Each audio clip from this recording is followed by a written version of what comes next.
السلام علیکم ورحمۃ اللہ وبرکاتہ۔ بسم اللہ، الحمدللہ والصلاة والسلام علی رسول اللہ وعلی آلہ وصحبہ ومن والہ۔ محترم ناظرین، آج کے اس لائیو پروگرام میں جو باتیں میں آپ کے سامنے رکھنا چاہتا ہوں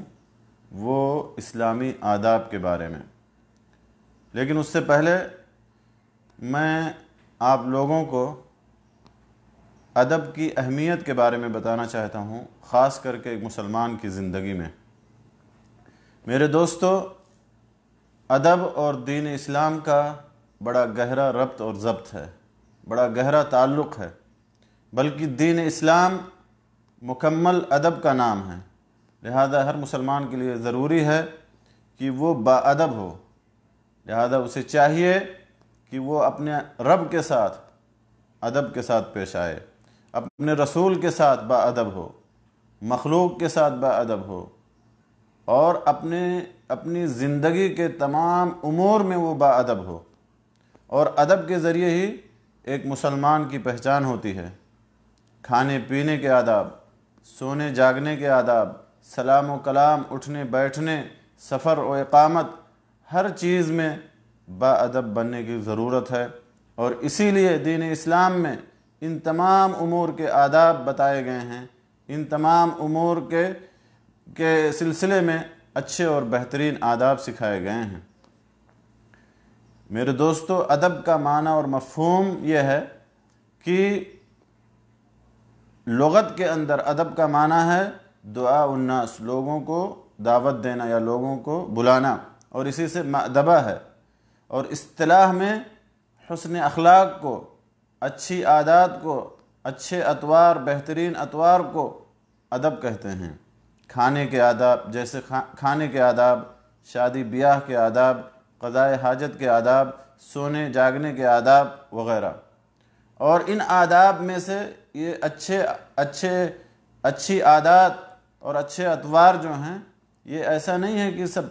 مسنون اور مستحب ہیں، نہیں، ان آداب میں سے کچھ ایسے بھی ہیں جو واجب ہیں، اور ان آداب میں سے کچھ ایسے ہیں جو مسنون اور مستحب ہیں، یعنی ایسے آداب جن کا بجا لانا واجب اور ضروری ہے، اور کچھ ایسے آداب ہیں جن کا بجا لانا مسنون اور مستحب ہے۔ اسی طرح سے ادب کا ایک معنی ہوتا ہے تعلیم دینا، ڈانٹنا، سکھانا، جیسا کہ اس حدیث میں اللہ کے نبی صلی اللہ علیہ وسلم نے فرمایا کہ گھر کے اندر کوڑا رکھو، کیونکہ وہ گھر والوں کے لیے ادب ہے، یعنی ان کے لیے ادب سکھانے کا ذریعہ ہے۔ اور فقہائے کرام فقہ کے ابواب کی طرح سے آداب کا بھی ذکر کرتے ہیں، جیسے کہ آداب الاستنجاء یا آداب القضاء۔ اور اس موضوع کی اہمیت کے پیش نظر اس پر بہت ساری کتابیں اہل علم نے لکھی ہیں، بہت ساری تالیفات ہیں، بہت ساری مصنفات ہیں، جیسے کہ ادب الدنیا والدین ماوردی کی، یا الآداب الشرعیہ ابن مفلح کی، اور کچھ مخصوص آداب کی کتابیں بھی ہیں، جیسے کہ خطیب بغدادی کی الجامع لاخلاق الراوی و آداب السامع، اسی طرح سے ادب الاملاء والاستملاء سمعانی کی، آداب المفتی سیوطی کی، آداب الاطفال ہیثمی کی۔ اور ادب کا ایک معنی اور ہے، اور اس کا تعلق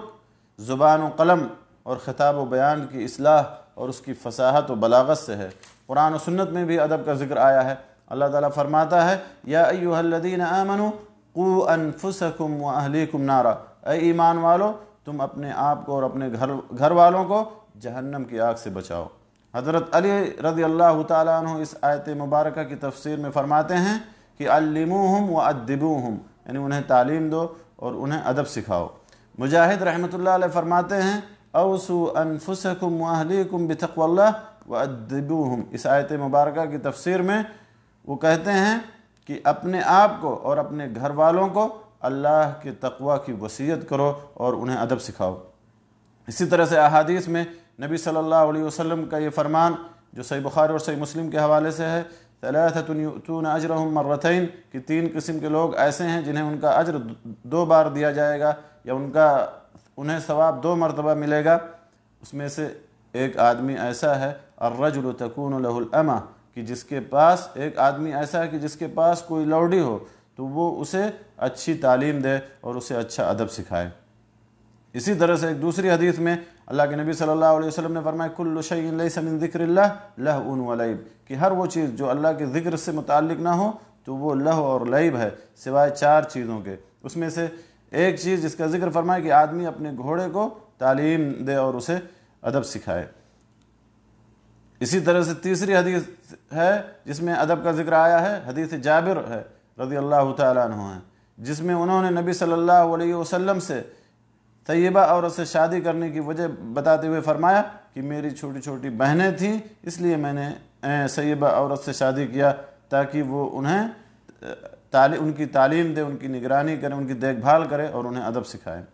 اور ادب کی قسمیں جو ہیں، جیسا کہ اہل علم نے لکھا ہے کہ ادب کی 4 قسمیں ہیں۔ سب سے پہلی قسم ہے اللہ کے ساتھ ادب، جیسے اللہ تعالیٰ کی عبادت و فرما برداری کرنا، اللہ کے بتائے ہوئے راستے پر چلنا، شرک سے اجتناب کرنا اور دیگر آداب، نماز اور دیگر عبادات کے اندر جو آداب ہیں۔ اسی طرح سے دوسری قسم ہے رسول صلی اللہ علیہ وسلم کے ساتھ ادب، یعنی آپ کی اتباع اور پیروی کرنا، آپ سے محبت کرنا، آپ کی باتوں کو ماننا، آپ کے بتائے ہوئے طریقے پہ چلنا، آپ کے سامنے آپ کی آواز کے سامنے اپنی آواز کو پست رکھنا، اپنی آواز کو بلند نہ کرنا، آپ پر درود و سلام بھیجنا اور آپ کے دیگر حقوق و واجبات اور آداب۔ اور تیسری قسم ہے مخلوق کے ساتھ ادب، یعنی ہر ایک کے ساتھ اس کے مناسب مقام اور مرتبے کے ساتھ پیش آنا، جیسے والدین کے ساتھ ادب، علماء کے ساتھ ادب، حکمرانوں کے ساتھ ادب، دوست و احباب کے ساتھ ادب وغیرہ وغیرہ۔